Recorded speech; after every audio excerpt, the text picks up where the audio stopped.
Welcome to the Lewiston Second Ward podcast.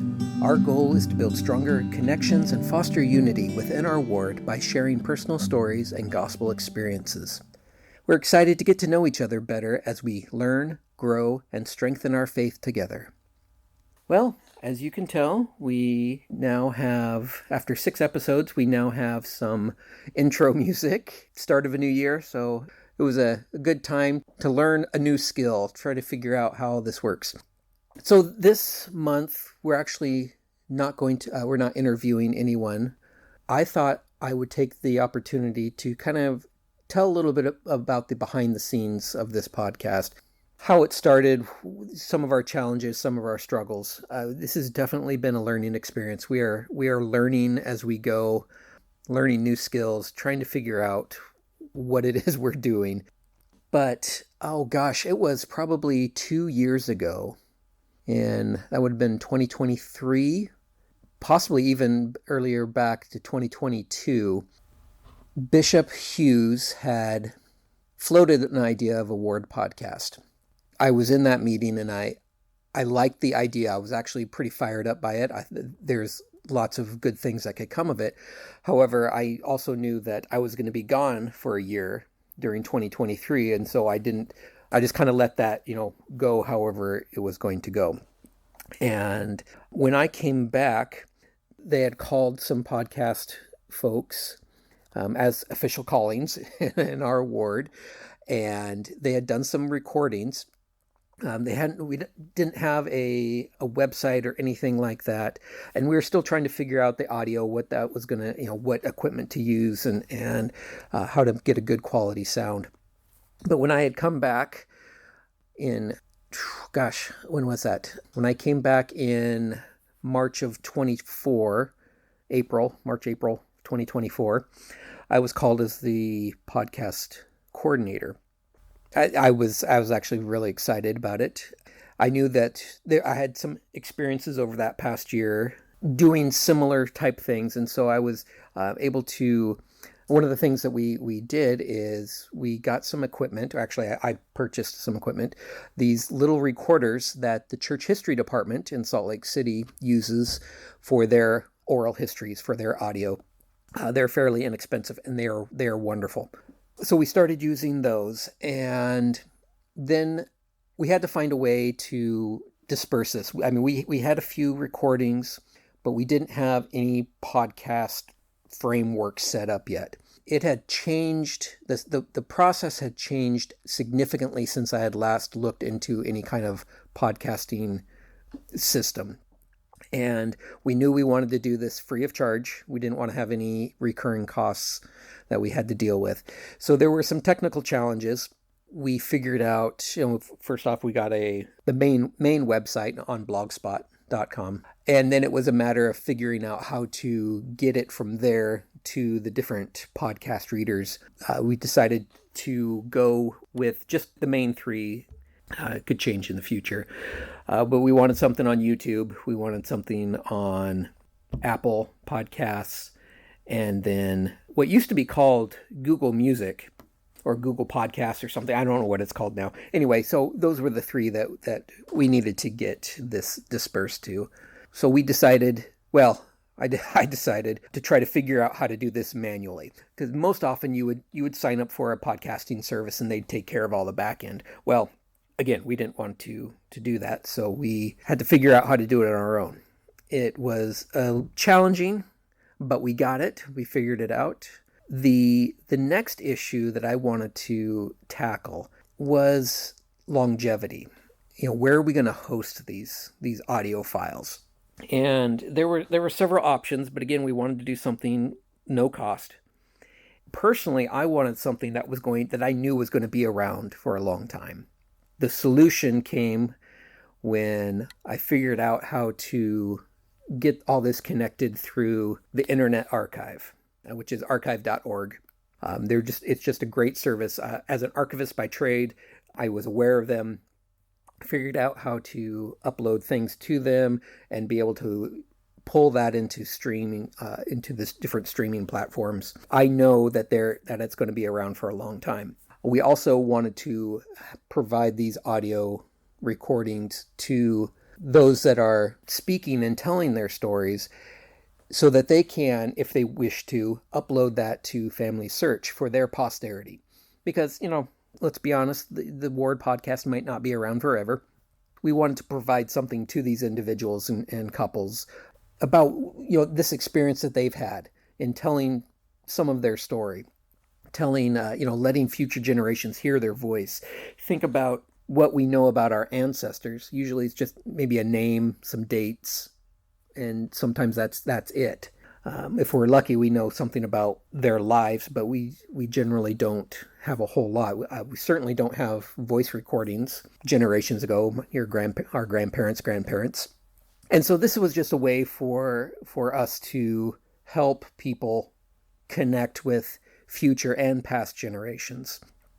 So again, I don't want to say, look at all the trials and how that we overcame and aren't we wonderful and great. No, this was very much a case of we received a calling from our bishop, inspired by the Lord, and we needed to figure out how to do it. And the best way that we learned how to do it, and this is true of many callings, is you just start somewhere. And that's what happened. We started somewhere. We didn't know what we were doing. We made some mistakes. We adjusted. We moved forward. We learned. We continued to grow and figure things out. And that's true of any calling. You just start. Start somewhere. If it's small, great. When this was first brought up, I knew for a fact that this was not going to come out of the gate as a professionally produced podcast. That was never going to be the starting goal. If we waited to that, we wouldn't have anything. We probably never would have started, trying to get everything perfect. It's not going to be perfect. You just start somewhere. I want to go from there. I want to segue into a little bit about your own personal history, your family history. Again, you start somewhere. What makes a good family history? What makes a good personal story? I have to laugh every time when I talk to someone about the podcast. Inevitably, they'll say something similar along the lines of, well, I don't have anything to say. Actually, it is amazing how much people have to say. Once you get started, you'll find out it is so much easier. And it's also very nerve-wracking from our side when we're asking the questions like, oh, I don't know what I'm doing. Well, you start, and as the more you do it, the easier it becomes. You just have to start somewhere. Getting back to my point, what makes a good story? What makes a good personal history? We obviously can't say everything. We can't tell everything. Whether you're doing a voice recording like this, or whether you're writing something down, or whatever it may be, whatever format it may be, you can't tell everything because there's just not enough time. Think of a map. Every map, there's a scale. So many inches equals so many miles or kilometers or whatever it may be. If a map has a scale of 1 to 1, that means it's real size. And so a 1-to-1 map would be useless because it would be the size, it would be life size, it would be actual size of life. It wouldn't provide anything. You can't, same thing with histories. You cannot provide every single detail. You have to shrink it down. You have to condense. You have to summarize some things. On the other end of the scale, if you have a map that is just a super gigantic scale, think of like a globe.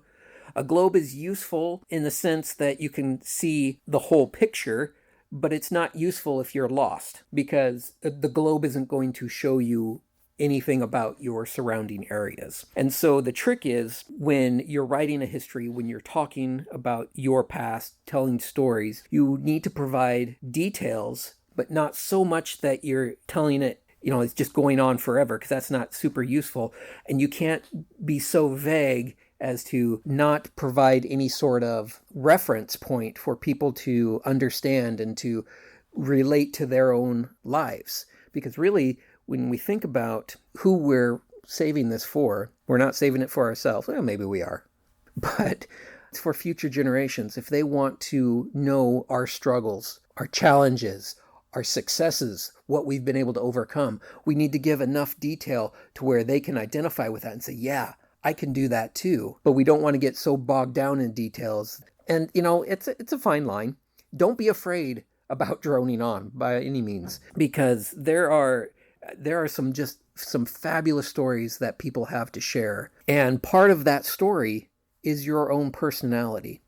Like, well, I don't want people to think that I'm this way or that I am who I am. Don't worry about it. Don't worry about it. You are who you are. You are a wonderful, lovely person. You are a child of God. Tell your story. Provide those details. Share those successes, those failures, those moments of, man, I wish I would have done this better, or this is what I learned by doing this, or whatever that may be. That's what makes a good story. That's what makes these podcasts, these interviews so fascinating to me personally, is I can hear these stories of these people that I know and have been around for years, but hearing some of these more personal details that you don't see in church. This was just going to be a real brief recording. It is much more difficult to record yourself, sitting in a room by yourself, trying to get your thoughts out, as opposed to having a conversation with someone. Start somewhere, going back to that principle of just start. Future generations, your children, your grandchildren, whoever, complete strangers even, can be blessed by hearing your stories. So don't just wait for us to approach you. If you feel a desire to share, reach out to one of us who are involved with the podcast. We would love to come talk with you. We would love to hear your story. We would love to share that story with others. It is so fun to do this. Yes, there's some work. There's some behind the scenes work. After the audio comes in, I do some post-processing work that, it's not hard, but you kind of have to figure out how to do it. So I get to hear all these stories. It is just amazing. You guys are amazing. I love doing this. I hope to not only hear everyone's story at some point, but even if you've already shared a story, there's other stories to share. This is another way we can draw closer to each other and to Christ by sharing those stories, because it's the relationships that we have with each other that will continue beyond the veil. I love you guys. Even if we've never met, I hope to hear from you in the future, and I'm sure you'll hear from me as we continue to learn and grow and strengthen this podcast and each other. Close that in the name of Jesus Christ. Amen. See you later.